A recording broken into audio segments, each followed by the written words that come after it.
প্রাণের শহর বাঁশবেড়িয়া। এই দেখুন, আজকে আমরা এসেছি বাঁশবেড়িয়াতে, গাড়ি করে এসেছি তিনজন, আমরা তিন বন্ধু মিলে যে এসেছি হংসেশ্বরী কালী মন্দির দেখতে।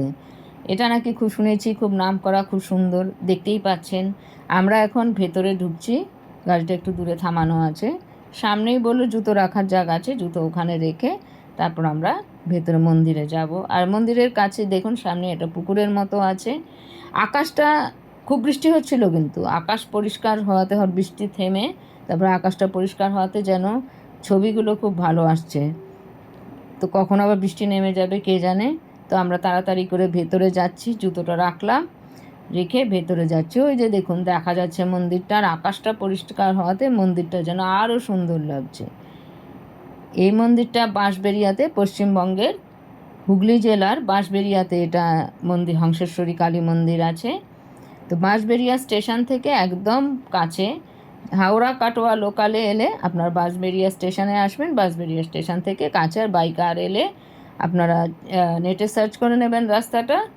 আমরা এখান থেকে ব্যান্ডেল চার্চ, তারপর ইমামবাড়া, লাহিড়ী বাবার আশ্রম সব যাব। এই দেখুন এখানে লেখা আছে সব কিছু, কবে তৈরি হয়েছিল, কি হয়েছিল।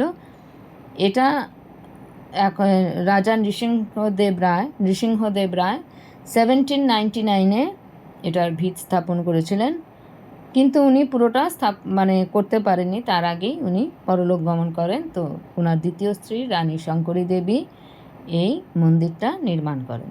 এই দেখুন কী সুন্দর লাইট, এগুলো যে মনে হবে ইউরোপিয়ান কান্ট্রিতে এসেছি কোনো, তাই না? আর এই সামনে দেখুন বিশাল বারান্দা আছে।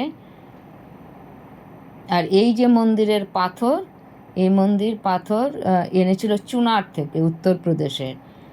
আর এই মন্দিরের কারিগররা এসেছিল রাজস্থান থেকে। তো দেখুন রাজস্থানের যে শেখাবতী হাভেলির কিছু অনুকরণ এখানে আছে। তো রাজস্থানী শৈলীর কিছু নিদর্শন পাওয়া যায়। এসছে পাথর চুনার থেকে উত্তরপ্রদেশের, আর কারিগররা এসেছিল রাজস্থান থেকে। তো রাজস্থানের কিছু শৈলীর নিদর্শন এই মন্দিরটাতে পাওয়া যায়। এই যে দেখুন লাইটগুলো, বলছিলাম না খুব সুন্দর। এই লাইটগুলো থাকার জন্য আরও যেন ভালো লাগছে। হয়তো রাত্রির বেলা হয়তো লাইট জ্বললে আরও ভালো লাগবে। এই মন্দিরে সামনেই একটা আছে টেরাকোটা মন্দির, আমি দেখতে পাচ্ছিলেন হয়তো, ওটা অনন্ত বাসুদেব মন্দির। আর এখানে দেখুন এই যে কালী মূর্তি আছে, হংসেশ্বরী কালী মন্দির।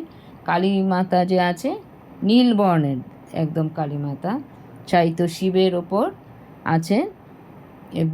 দেখবেন একটু পরে দেখাচ্ছি মূর্তিটা আমার ভিডিওতে, আপনারা দর্শন করে নিন।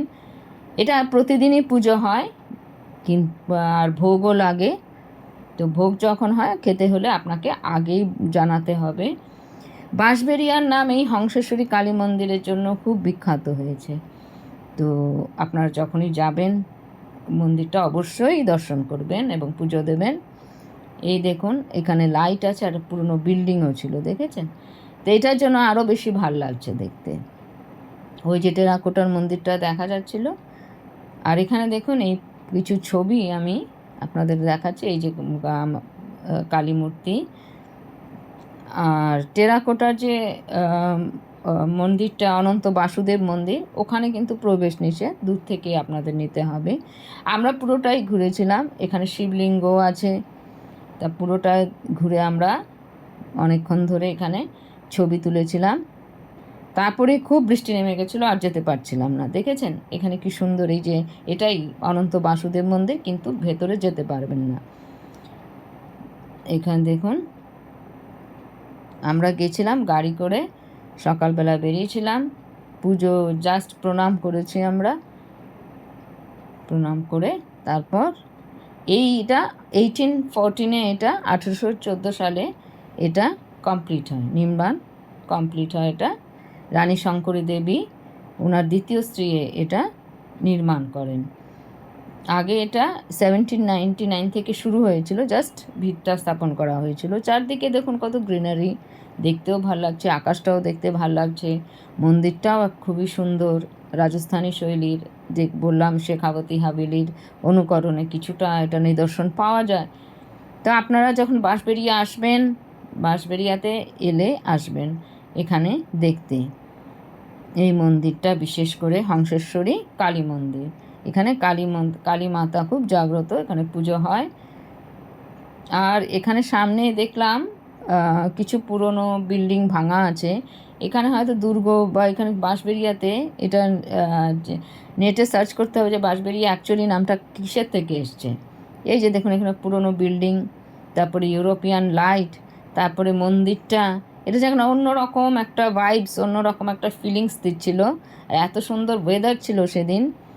এই যে দেখুন মন্দিরটার আলাদাই একটা সৌন্দর্য আছে। আপনারা দেখেছেন কিনা আমি জানি না, কিন্তু আপনারা যদি যান, এটা পশ্চিম হুগলি জেলায় আছে। এটা আপনারা অবশ্যই যাবেন। হাওড়া কাটোয়া লোকালে গেলে আপনারা এখানে বাঁশবেড়িয়া স্টেশনে নামবেন, স্টেশন থেকে কাছেই টোটো বা অটো করে আসবেন। এই দেখুন পুরনো বিল্ডিং। আজ ভিডিওটা এই পর্যন্ত।